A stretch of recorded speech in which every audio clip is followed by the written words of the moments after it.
Hello दोस्तों, स्वागत है आप सभी का। आज के इस वीडियो के अंदर हम देखेंगे कि जो हमारी कुंडली में करंट पोजीशंस है प्लैनेट की, उसके साथ हम दशाओं को कैसे बिल्डअप करें जिससे कि हमें चीज़ें कुछ हद तक समझ में आए। होता यह है कि अक्सर हम जो ओरिजिनल लग्न कुंडली है उसी में जो ग्रह की प्लेसमेंट है उसको लेकर बात करते हैं। वो चीज़ें प्रेडिक्शन में इस बात के लिए ठीक है कि कुंडली में जब उस ग्रह की दशा चलेगी तो एंड रिजल्ट कहाँ से कहाँ तक जाएंगे। लेकिन अगर हम बात करें आज की तारीख में एग्जैक्टली जब उस ड्यूरेशन में व्यक्ति हमारे सामने होगा उस समय उनके जीवन में क्या चल रहा है, उस कंडीशन में ग्रह जिस भाव में बैठ के उस वक्त पर चल रहा होगा जब हम कुंडली को देख रहे होंगे, उसके क्या प्रभाव जीवन के अंदर देखने को मिलते हैं। तो आइए आज की चर्चा जो हम करेंगे वो रहेगा कि तात्कालिक रूप से जो ग्रह गोचर होते हैं उनका प्रभाव जो हमारी दशाओं के ग्रह हैं उनके साथ कैसे देखा जा सकता है। आपके सामने ये 11 नंबर से यानी कि कुंभ लग्न से बनने वाली एक कुंडली है और आज की तारीख में अगर हम बात करें तो कुंभ लग्न के अंदर शनिदेव का गोचर चल रहा है। कुंभ राशि में शनिदेव का गोचर चल रहा है। नवांश में अगर हम देखें इस समय तो शनि जो है वो नीच राशि अवस्था में है लेकिन वक्र अवस्था में है। अब पहली कंडीशन, लगन के अंदर शनि का चलना, इसको किस लिहाज से देखा जाए।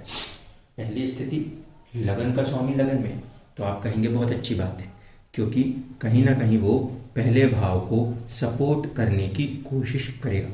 लेकिन ग्रह कौन सा है? शनि। शनि के पास किन चीज़ों का तत्व प्रधान है?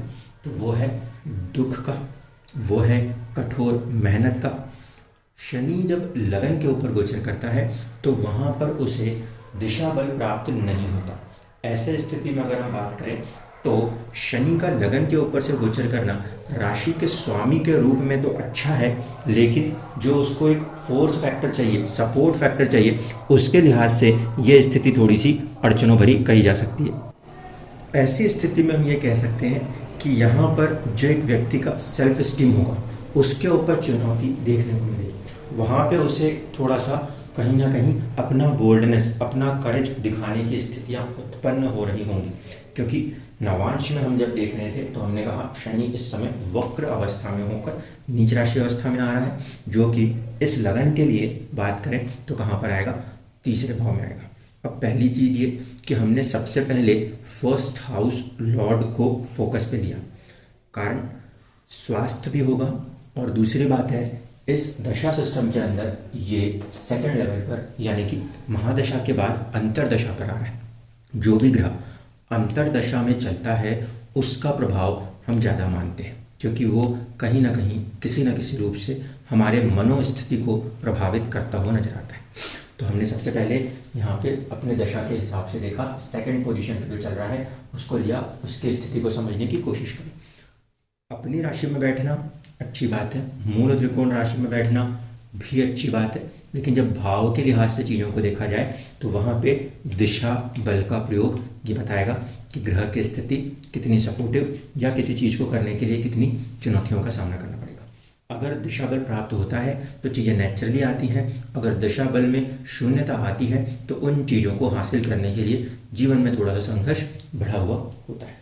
अब चलें प्लेसमेंट के लिहाज से देखा जाए तो राहु की प्लेसमेंट सेकंड हाउस में इस समय चल रही है, जो कि कुटुंब को दर्शाता है, यानी फैमिली के अंदर की चीज़ों को लेकर कुछ ना कुछ सोचना या वहाँ से थोड़ा सा दूर हटना, अलगाव वाली ग्रह होने के कारण ये स्थितियाँ यहाँ पे दिखा सकता है। गुरु जो है उसकी मौजूदगी चौथे भाव में है। गुरु इस कुंडली के अंदर सबसे पहले तो लाभ भाव का स्वामी हुआ, बड़े भाई बहनों के घर का स्वामी हुआ और साथ ही साथ वो सेकंड हाउस कुटुंब का भी स्वामी हुआ।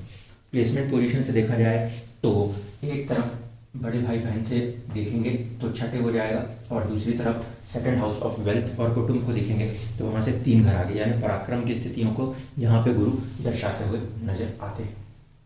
इसके बाद अगर हम बात करें तो मंगल की मौजूदगी जो है वो पंचम भाव पर है, यानी कि मंत्रणा शक्ति जिसे हम देखते हैं जिस भाव से, वहाँ पर मंगल की मौजूदगी है। मंगल इस समय इस कुंडली को अगर हम देखें तो तीसरे भाव और 10वें भाव का स्वामी है और उसकी मौजूदगी बुध की राशि के अंदर है। ऐसे स्थिति में ये ग्रह थोड़ा सा शत्रु क्षेत्री होने के कारण हमारे को चुनौतियां देता हुआ नजर आ सकता है, क्योंकि जब ग्रह ऐसी स्थिति में जाके बैठे जो शत्रु क्षेत्रीय है, तो वहाँ पर वो थोड़ा असहजता दिखा सकता है।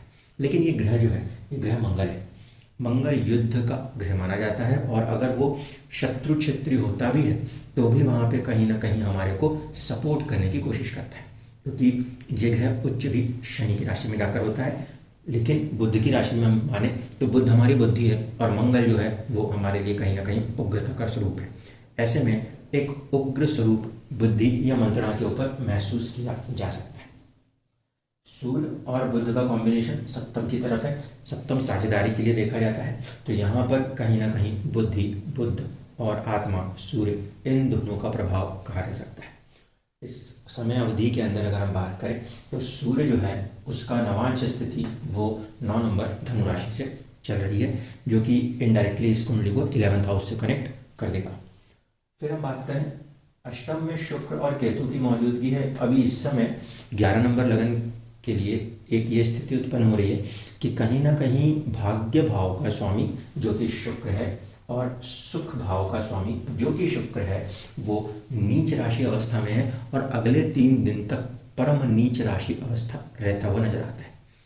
तो अगर ओवरऑल कंसिडरेशन में हम बात करें तो शुक्र का नीच राशि अवस्था में आना मन के सुख को और कुछ हद तक भाग्य को थोड़ा सा प्रभावित करता हुआ नजर आता है। इसके साथ साथ वो केतु और राहु की दृष्टि में भी है, इस लिहाज से एक प्रकार का विपरीत राजयोग जैसी स्थिति उत्पन्न करने की कोशिश हो सकती है।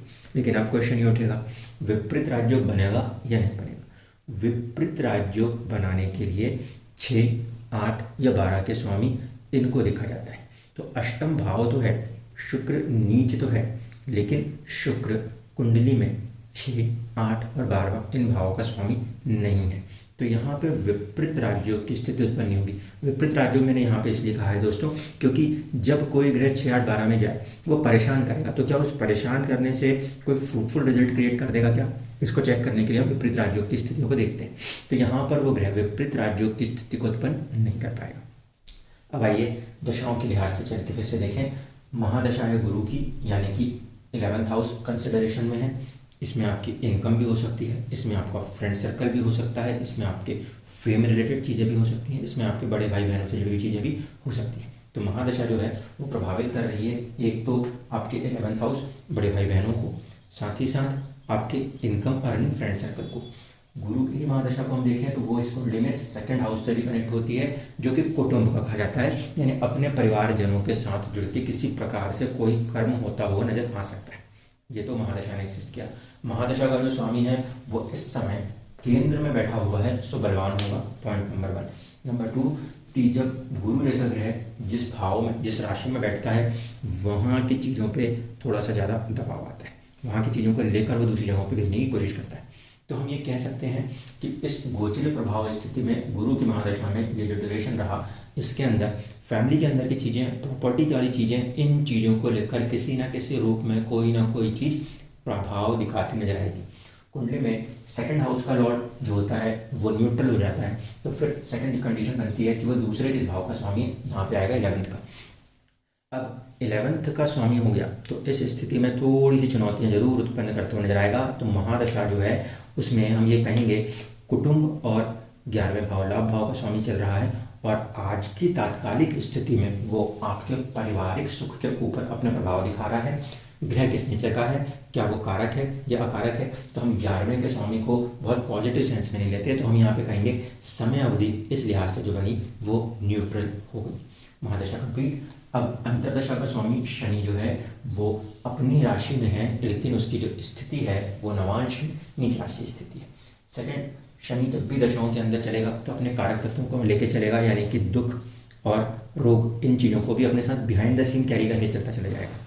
यहाँ पर लगन में मौजूदगी के कारण उसको दिशा बल की प्राप्ति नहीं है। इस कंडीशन में जो हार्ड वर्किंग कंडीशन होनी चाहिए वहाँ पे चुनौतियाँ देता हुआ नजर आ सकता है, थोड़ा सा निराशा की स्थितियों को उत्पन्न करता हुआ नजर आ सकता है। लेकिन पहले भाव का स्वामी कुंडली के अंदर बहुत ज़्यादा चीज़ें खराब हो जाएं, डिस्टर्ब हो जाएं, इसको होने से बचाता है, प्रोटेक्ट करता है। 12वें का स्वामी होने के कारण और लगन में स्थित होने के कारण चिंताओं को, खर्चों को बढ़ाया रखेगा। ये चीज़ हम जरूर कहेंगे कि अंतर्दशा का स्वामी जो है वो आपके सोचने के ढंग के ऊपर से, लगन के ऊपर से गोचर करते हुए चिंताओं को और खर्चों को सामने प्रकट करने की स्थिति इस दशावधि में बनाता नजर आता है। तीसरा ग्रह शुक्र। शुक्र की जो स्थिति है वो इस समय अमूमन ही अष्टम भाव में और नीच राशिगत है, लेकिन 2-4 दिनों के बाद यहाँ पे ये जो तीसरा लेवल की दशा है जिसे हम मोस्टली लगन से देखते हैं, वहाँ पे किसी प्रकार का कोई ना कोई पॉजिटिव सपोर्ट आता हुआ नजर आएगा, क्योंकि उस स्थिति में जब शुक्र भाग्य का स्वामी होकर भाग्य में जाएगा वहाँ पर आपको थोड़ी सी पॉजिटिविटी मिलती नजर आएगी, जो तकरीबन 19 या 20 तारीख सितंबर के आसपास देखने को मिलेगा। तो इस समय अवधि के अंदर हम बात करें, इसकी जो मौजूदगी हो रही है इस लेवल पर, यहाँ पे तो सिर्फ भय आ रहा है, इस लेवल पर जो है एक अनसर्टिनिटी के थॉट क्रिएट होते नजर आ रहे हैं, क्योंकि नीच और वो भी अष्टम। इस स्थिति में थोड़ा सा समय अवधि आप और भी ज़्यादा बेचैनियों को दिखाते हुए नजर आते हैं। इस शुक्र के आगे की स्थिति में जो बैठा है वो है राहु। शुक्र क्यों इंपॉर्टेंट था? क्योंकि वो आपके मन की स्थिति का स्वामी बना हुआ है, चौथे भाव का स्वामी बना हुआ है, और उसका नीच होना और साथ साथ भाग्य का, जिसे हम हायर लर्निंग कहते हैं, उसका नीच होना जीवन में थोड़ा सा एक असहजता को दर्शाता है, एक अननोन फियर को दर्शाता है, क्योंकि मन जब अष्टम में जाता है वहाँ पे थोड़ा सा चुनौतियाँ महसूस होने लगती है। भले ही शुक्र की मित्र राशि है, लेकिन स्थिति अमूमन जो है वो नीच राशि अवस्था कही जाती है। राहु की मौजूदगी को देखा जाए तो राहु जो है वो सेकंड हाउस में, यानी कुटुंब से जुड़ी हुई चीज़ों को प्रभावित करता हुआ नजर आता है। कहीं ना कहीं राहु यहाँ पे गुरु की तरह ही बिहेव करेगा, जैसे कि केतु यहाँ पे बुद्ध की तरह बिहेव करेगा। ऐसे स्थिति में हम कह सकते हैं एक असहज स्थिति तो है, लेकिन किसको लेकर? गुरु को लेकर। गुरु जो है वो कहाँ का स्वामी? बड़े भाई बहनों का, फैमिली के अंदर की चीज़ों का, और असर कहाँ कर रहा है? 4th हाउस मन के ऊपर। तो इस स्थिति में हम देखें राहु की जो मौजूदगी है वो दशा के अंदर सेकंड हाउस में है, और वो कनेक्ट कर रही है जुपिटर को। फियर फैक्टर्स क्रिएट करने में एक तरफ शनि, एक तरफ शुक्र। शनि इसलिए क्योंकि वो दुख का कारक तत्व लेके चलते हैं, भय का कारक तत्व लेके चलते हैं, और शुक्र इसलिए क्योंकि शुक्र यहाँ पे 4th लॉर्ड, मनोस्थिति में से एक important condition 4th house, 4th Lord और चंद्रमा है। तो भाव के ऊपर तो शुभ है, गुरु है, गुरु की दृष्टि भी शुक्र के ऊपर है जो अपनी ओर से पॉजिटिव है, लेकिन शुक्र की भाव स्थिति और राशिगत स्थिति इस समय एक अजीब से भय की स्थिति को उत्पन्न कर रही है। तो इस समय हम देख रहे हैं कि तात्कालिक दशाओं के साथ तात्कालिक गोचर जो है वो प्रभाव हमें कितना चीज़ों को करीबी से बता सकता है। इस दशा अवधि के बाद जो आपका मेन प्रश्न था उस पर आ जाए कि तकरीबन 29 तारीख से लेकर पूरा अक्टूबर के महीने कैसी स्थिति बनती नजर आती। तो यहाँ पे जो मन की स्थिति है उसके अंदर तो कहीं ना कहीं खुद के स्टेटस, खुद की इमेज को लेकर हम सोचते हुए नजर आएंगे।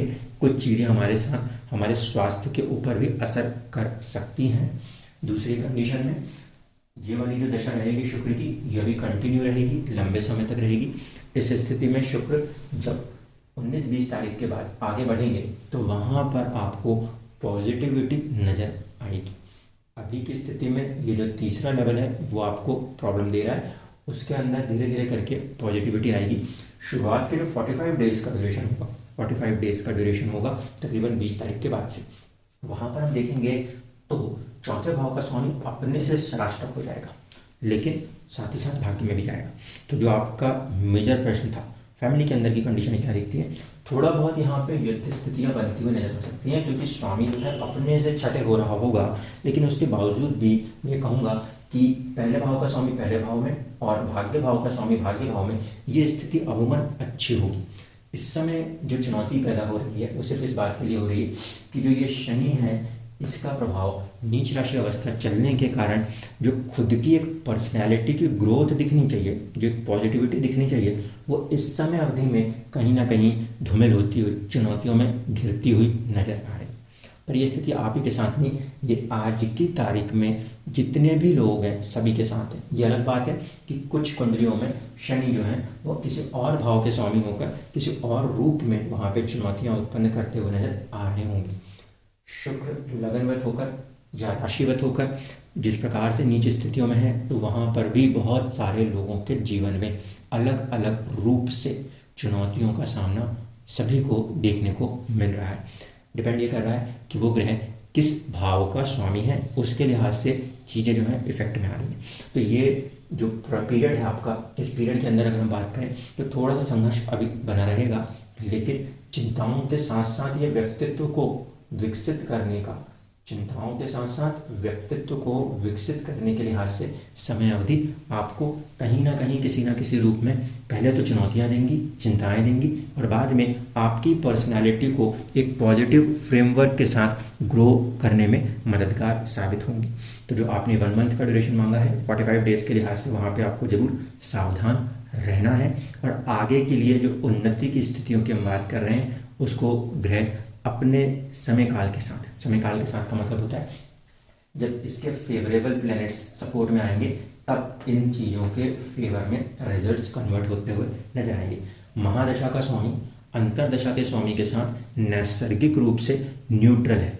इस कंडीशन में पीरियड को हम कहेंगे वो न्यूट्रल है, लेकिन सिर्फ जो एक प्रभाव होता है शनि का कि वो चीज़ों को भय के साथ लेके चलता है, वो भय की स्थिति आपको असहज कर रही है, प्लस आपकी जो मन की स्थिति है वो भी राहु केतु एक्सिस में यानी कि उलझनों में फंसी हुई और अष्टम में जहाँ से कुछ दिखाई ना दे रहा हो, उसके कारण जीवन में इस समय थोड़ी ज़्यादा असहजता है, जो कुछ समय अवधि के बाद अपने आप ही स्वतः ही समाप्त हो जाएगी। धन्यवाद।